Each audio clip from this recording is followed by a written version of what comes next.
Okay, all right. Well, hi everyone. I'm Erika Svendsen, and I'm joined with me today, Sarah Hines and Sophie Plitt. Sarah and Sophie and I are also representing a broader team that includes Lindsay Campbell, Michelle Johnson, and Laura Landau from Rutgers University. And what we wanted to do today, and we are very, very grateful to be here with everybody, is to share a bit about what we've been up to in the past year, research-wise, this project around COVID in these times. But before we go into that work, we wanted to also share some affirmations in terms of the Forest Service, things that we've been hearing and reflecting on collectively as an agency, and give a little bit of a dive into as well some of the abiding and current urban R&D projects that our unit is engaged in. And then I'll share some findings from our COVID research. And then we'll close with kind of an invitation to think more deeply and share some space together. So, can you see that? Yes, great. All right. Apologies once again. So in terms of the Forest Service, like we've been saying, this past year has been like none other in many ways. But some of the affirmations I wanted to share with this group that we've been engaged in is just this idea about how important collaboration and collaborators really are. And we also wanted to start inward with ourselves. And so I really want to affirm that there's this great new momentum that I've been experiencing as a researcher, just one of many, across our deputy areas to develop a more cohesive urban strategy. There's lots more talk about climate change, extreme weather, social justice, and economic well-being, as all of you have been sharing. There's a real interest from all aspects of our agency about caring for people, caring for each other, creating a space of wellness, to talk more, to listen more, to take care of each other, and to know that in many ways we, our networks, each other are our greatest hope for the health of our natural resources. And we're really, I think, also trying to pivot back and learn from our place. And for many of us here, perhaps in this room, but also in our unit in research, we're really taking hold of the urban forest patch, if you will, the natural areas in our cities that are small but dominate and really showed up for us during this time of the pandemic. They're often not seen still by many people, yet they really do serve as our primary experience and understanding of forests. So it's sort of like we recommitted to engaging and helping and working in that realm. And I'm going to ask Sarah Hines, who really plays such a unique and precious role within our agency, to be our program network coordinator across the urban field stations, to share a little bit about some of the R&D highlights. Sure. Thanks so much, Erika. I'm still seeing the first slide. I don't know if perhaps you can advance.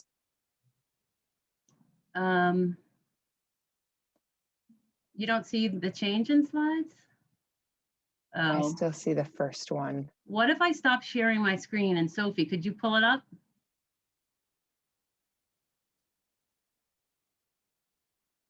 Do you have it, Sophie? Otherwise I can too. Okay, awesome. Thank you so much.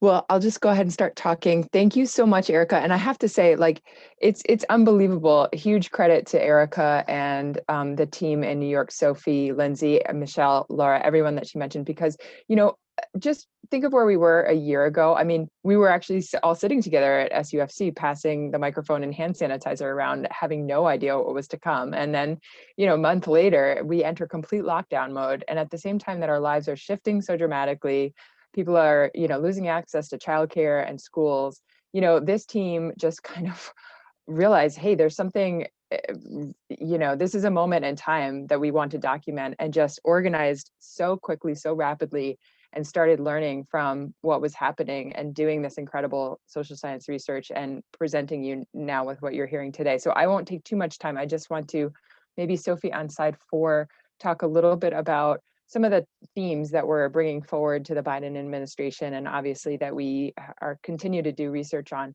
And this first one, I mean, I think many of us in this community kind of consider this, of course, you know, we know this, it's self-evident, and yet this is one of the main talking points that we lead with when talking to folks outside of urban forestry, because people don't always realize this. I mean, it was only in 2007 that Chief Justice John Roberts suggested that, you know, if residential segregation is not a product of state action, but of private choices, it doesn't have constitutional implications, thereby just not even understanding or acknowledging that redlining happened. And so here we have a body of research by a federal organization that's showing how tree canopy is reflective of past injustices, and how we can segue to a more just and equitable future, how we can begin to redress that. And that's obviously huge right now in the moment we're in. Obviously, urban forest and green space critical to our health and well-being. We also kind of understand this within this group, but the many dimensions that takes. So not just the physical, but emotional, mental, psychological, and we'll hear more from Erika about that. Obviously, the work around stewardship of urban forests, and I think this team is familiar with some of that work, and you'll continue to hear more about it.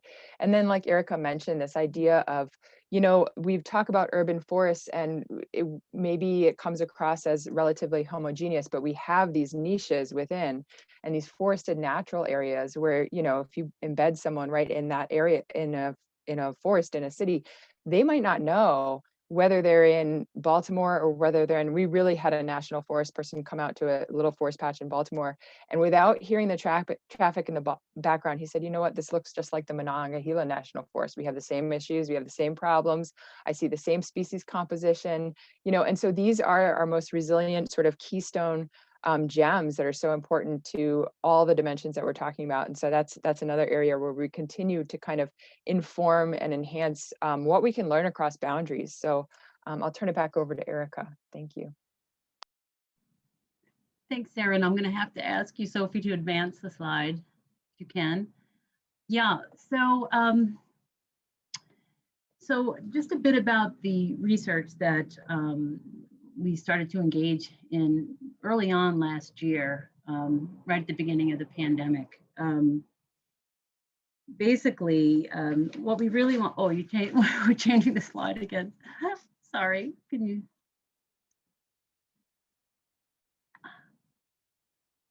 We're changing the presentation once more, hopefully. I'm glad we recorded this, because then we can just, you know, edit all this out. We can be learning from you even as the slide is coming up. So you go on, keep talking. All right, so I just wanted, the reason why we started this research early on was because it's, you know, we don't really need or didn't need a pandemic to remind all of us how important urban forests are. And we know that, you know, in many ways, it's been a bright spot that so many people have rediscovered them or discovered them for the first time and have gotten out in nature. But we also know with economic decline and stressors how fragile things are, and that it doesn't take much really for things to become stressed, including municipal budgets and the work of our community partners. So what we really wanted to know early on, and it's a continuation of the work that we've always done around disturbance, is how resilient and adaptable are environmental groups and governing networks during COVID. We did semi-structured interviews with many civic groups, mainly in New York City, but then also pivoted back out into New York State and engaged with a lot of public lands managers, including Forest Service managers throughout the eastern region of the United States.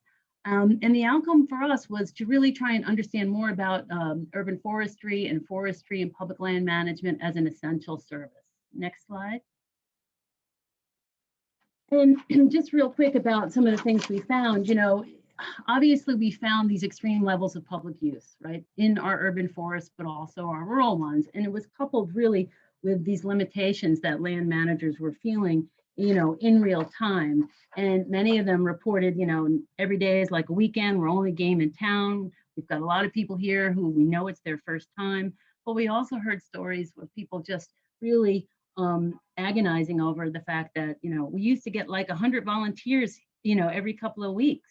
And now it's gone to zero. And the work is so much harder now. We can't get as much done without them. That's a huge loss for us. But we did see so many land managers adapt in real time and hear their stories as they tried to sustain operations, ensure safety. They offered visual content and engaged the public, in many ways that they could.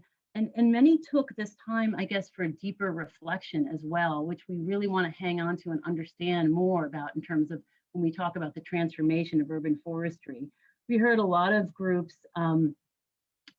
talk about the murder of George Floyd. In fact, this would be, we went in trying to talk about COVID, and it was almost like many people could get their hands around COVID and figure out how to respond, how to get the toilets cleaned, and how to, after a while get, the trash picked up. But in the context of this racial injustice, it was really quite challenging for many. So this is where we really started to see and feel the power and potential of public lands and urban forestry come through the actions and work of both public land managers and community-based organizations. Next slide. We found when we interviewed a lot of the civic urban forestry groups that there was this over-reliance but under-resourcing of these groups, and they're so important at this time. We heard community forestry groups organize volunteers, pick up trash, work on trails, step in on messaging, programming, plantings. There was the emergence of many mutual aid groups throughout the country, but civic tech groups that started to pool resources.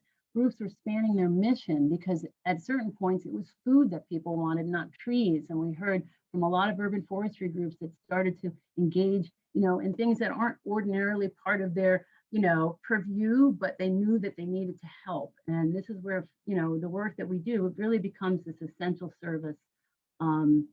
And many of the organizations, though, that we spoke to, were struggling.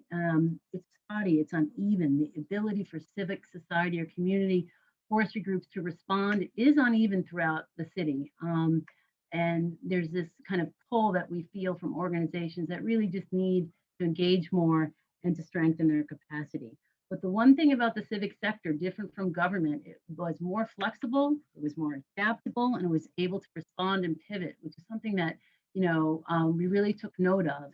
And our government interviewees reflected that back to us of how grateful they were to have community-based groups out there doing this work. Next slide.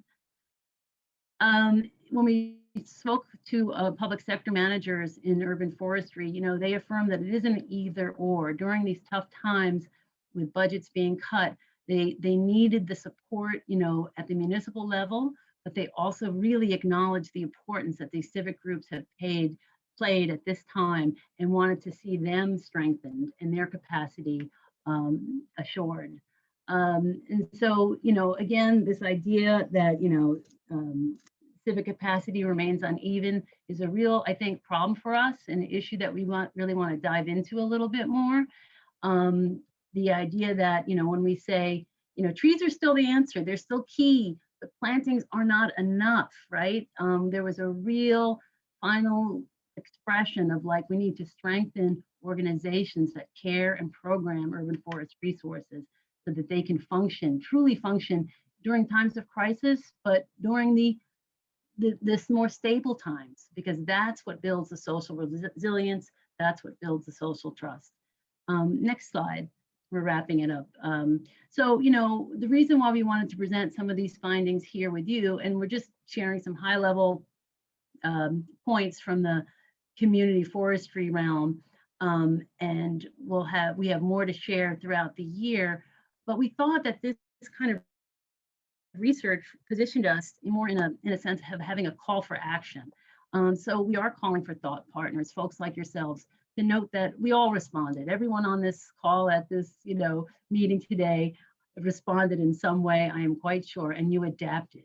But what will actually change, what needs to be changed, we feel still remains a question, and that some of the lessons that we've learned from urban and community forestry groups, how can that be taken up, and what should be taken up by government and supported by government through partnerships and real, like, embedded in our institutions? what's some of the new ways that we can start to think about that might be helpful to adapt urban and community forestry really to climate change and extreme events?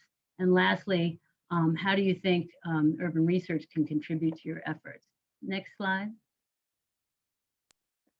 Some So I'll be resources. really, yes, I'll be really quick here, but I just wanted, we just wanted to remind folks of some top level resources, and the links are embedded there. So feel free to explore. These are the first tranches, kind of national level resources. And I mean, it's kind of obvious, but Tree Search is the repository where all of our research papers exist. And so it's just worth pointing out, if you're ever curious as to something, whether something's been published, you know, check out there. The other resources listed are more synthetic. StuMap, we've talked a little bit about that. You may have heard it in the past.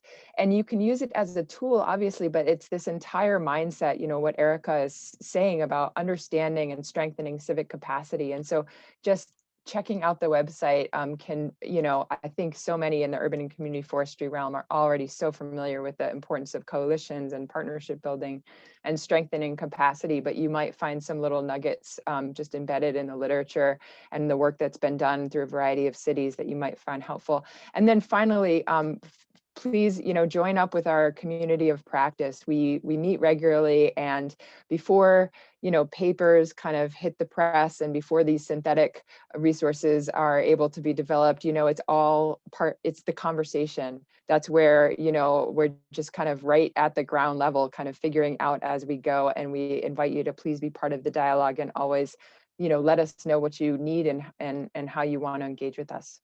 Thanks. Last slide, I think. Just have that's one more.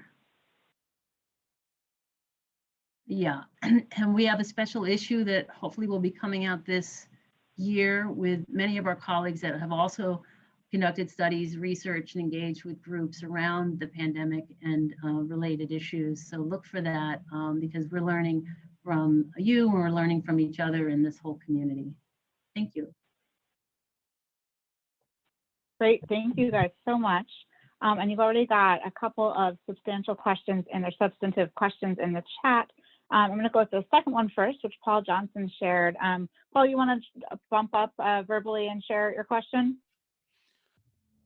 Absolutely. I just think that 2020 really showed the breakdown of the commons in terms of parks being closed, access being limited, and rationed through reservation systems, things like that.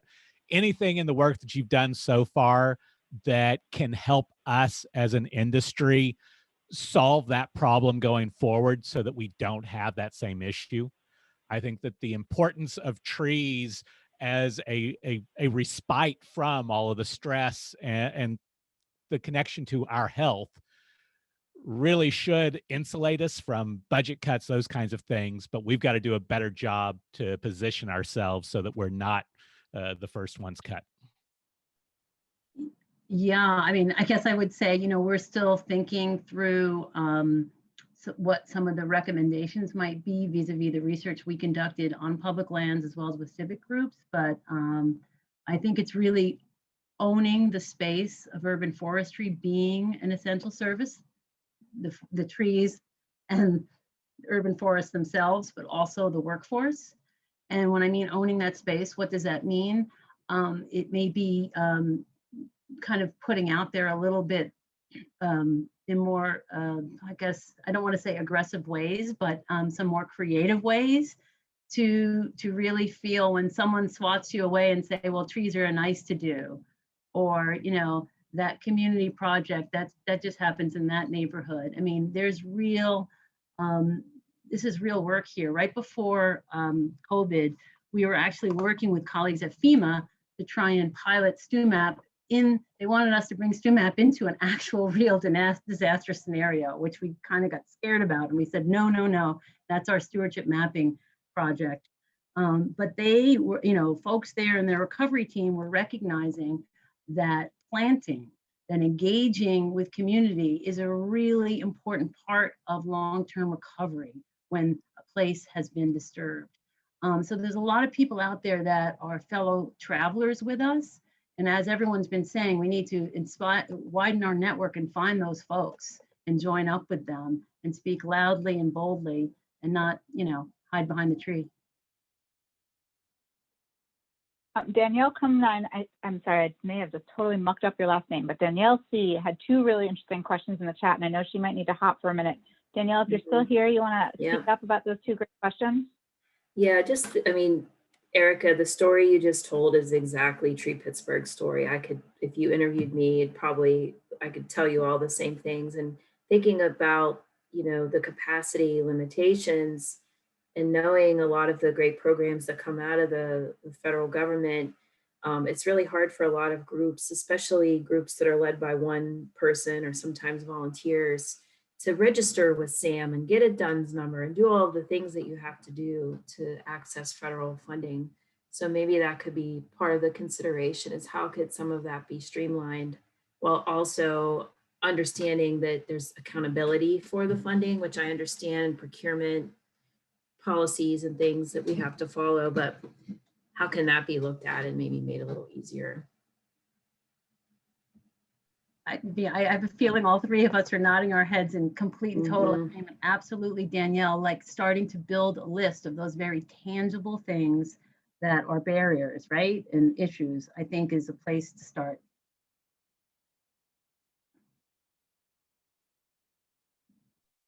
Yeah, I'll just chime in that I think also, we're thinking about how can we intentionally diversify the partners that receive funding, and it goes right to that point as well. And so, state and private forestry, our kind of sister branch, is the one that does the most, I would say, with grants, but research does have some opportunities to collaborate. So we're definitely thinking toward that diversity, and certainly your point is very well taken. And, to the extent that we can try to amplify or bring forward that message, we'll keep it in mind.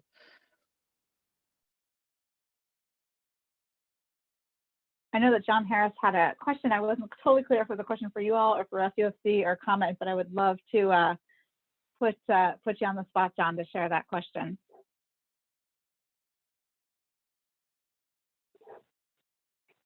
Are you there, John? Okay. Can you hear me? Yeah. Yep. I had to move outside, so I moved to my phone.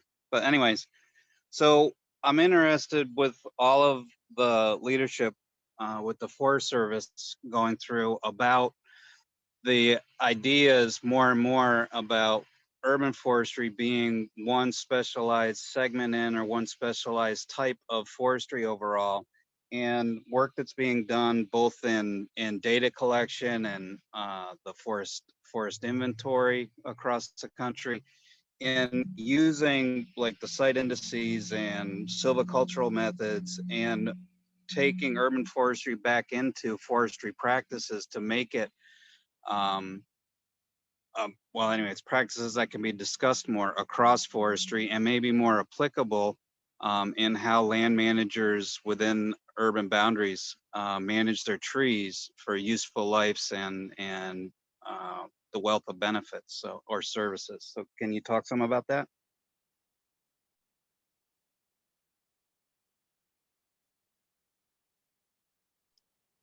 Does anyone want to take that? Anyone?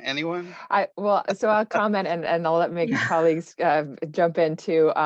Yeah, John, that's a great point. And I think, some of our colleagues within the research station and then further beyond within the Forest Service are thinking about exactly that. Rich Hallett and Max Piana have really, I think, spearheaded, and Rachel Holmes has been involved. I mean, so many people here have been involved with trying to think about the ways that silviculture can be reintroduced into an urban area. There are these forested natural areas that would benefit from silvicultural management practices. It's not a matter of managing a tree at a time. It's an ecosystem approach, and not only is that effective from an ecological perspective, but we need cost-effective tools and mechanisms as well. And there's some mutual learning that I alluded to in terms of, these urban forested natural areas are facing what the rural ones are going to face with increased CO2, CO2 fertilization, urban heat island effect, increased runoff, increased recreation pressures, all of these things that are just kind of the harbinger of things to come for our more rural areas. So there's a wonderful duality and exchange that can happen there. And I think right now it's just a matter of, I know every time that Rich talks to a new audience, it's a matter of kind of even just unpacking the fact that there really are forests in cities, and that we need to kind of reframe how we manage and approach those spaces. And of course, the Natural Areas Conservancy has been, at the lead of doing so much of that.